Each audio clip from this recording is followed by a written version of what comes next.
नमस्कार दोस्तों, जैसे कि पितृपक्ष चल रहा है, आप सब जानते ही हैं और आप सब भी पितृपक्ष में कुछ ना कुछ दान करते होंगे और ख़ास तौर पे कौवे, चींटी, गाय और कुत्ते को खिलाते होंगे आहार। तो ऐसा क्यों किया जाता है? क्या आप जानते हैं ऐसा क्यों किया जाता है? अगर नहीं जानते तो आज की इस वीडियो में यही बताएंगे कि पितृपक्ष में कौवा, गाय, कुत्ता और चींटी को आहार देना क्यों जरूरी है। तो आइए वीडियो को स्टार्ट करते हैं। 16 श्राद्ध प्रारंभ हो गए हैं। इस दौरान पितरों के निमित्त पिंडदान, तर्पण, ब्राह्मण भोज और दान कर्म किया जाता है।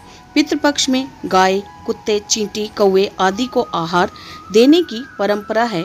गरुड़ पुराण में इसके महत्व को बताया गया है कि क्यों श्राद्ध में पंचबलि कर्म करना चाहिए। पंचबलि कर्म के अंतर्गत ही उपरोक्त पशु पक्षी को आहार प्रदान किया जाता है। आखिर क्यों? आइए जानते हैं। पंचबलि कर्म। श्राद्ध में पंचबलि कर्म किया जाता है, अर्थात 5 जीवों को भोजन दिया जाता है। बलि का अर्थ बलि देने नहीं बल्कि भोजन कराना भी होता है।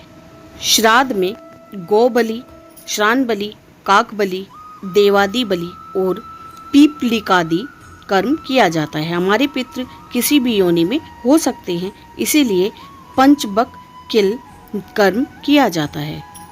सबसे पहले आता है गौबलि। गौबलि अर्थात गाय को पत्ते पर भोजन परोसा जाता है। घर से पश्चिम दिशा में गाय को महुआ या पलाश के पत्तों पर गाय को भोजन कराया जाता है तथा गाय को गोभ्यो नमः कहकर प्रणाम किया जाता है। पुराणों के अनुसार गाय में सभी देवताओं का वास माना गया है। अथर्ववेद के अनुसार धेनु सदा नाम, रई नाम अर्थात गाय समृद्धि का मूल स्रोत है। गाय में सकारात्मक ऊर्जा का भंडार होता है जो भाग्य को जागृत करने की क्षमता रखती है। गाय को अन्न और जल देने के सभी तरह के संकट दूर होकर घर में सुख, शांति और समृद्धि के द्वार खुल जाते हैं। प्रतिदिन गाय को रोटी खिलाने गुरु और शुक्र बलवान होता है और धन समृद्धि बढ़ती है। दूसरा है श्रान बलि।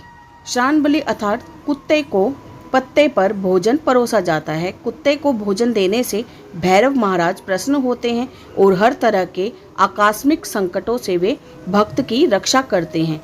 कुत्ता आपकी राहु केतु के बुरे प्रभाव और यमदूत, भूत प्रेत आदि से रक्षा करता है। प्रतिदिन भोजन देने से जहाँ दुश्मनों का भय मिट जाता है वहीं व्यक्ति निडर हो जाता है। ज्योतिष के अनुसार केतु का प्रतीक है कुत्ता। कुत्ता पालने या कुत्ते की सेवा करने से केतु का अशुभ प्रभाव समाप्त हो जाता है। पितृपक्ष में कुत्तों को मीठी रोटी खिलानी चाहिए। तीसरा है काकबलि। काकबलि अर्थात कौवे के लिए छत या भूमि पर भोजन परोसा जाता है।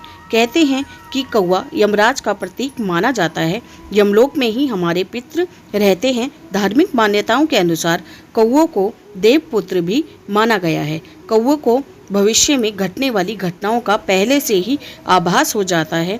पुराणों की एक कथा के अनुसार इस पक्षी ने अमृत का स्वाद चख लिया था, इसीलिए मान्यता के अनुसार इस पक्षी की कभी स्वाभाविक मृत्यु नहीं होती। कोई बीमारी एवं वृद्धावस्था से भी इसकी मौत नहीं होती। इसकी मृत्यु आकस्मिक रूप से ही होती है। जिस दिन किसी कौवे की मृत्यु हो जाती है उस दिन उसका कोई साथी भोजन नहीं करता। कहते हैं कि यदि कौवा आपके श्राद्ध का भोजन ग्रहण कर ले तो समझो आपके पितृ आपसे प्रसन्न और तृप्त हैं, और यदि नहीं करे तो समझो कि आपके पितृ आपसे नाराज और अतृप्त हैं।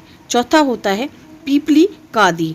पीपलिकादि बलि अर्थात चींटी, कीड़े मकोड़ों इत्यादि के लिए पत्ते पर भोजन परोसा जाता है।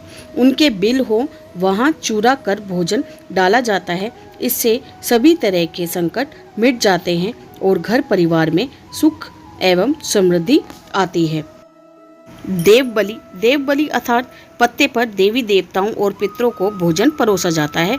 बाद में इसे उठाकर घर से बाहर उचित स्थान पर रख दिया जाता है।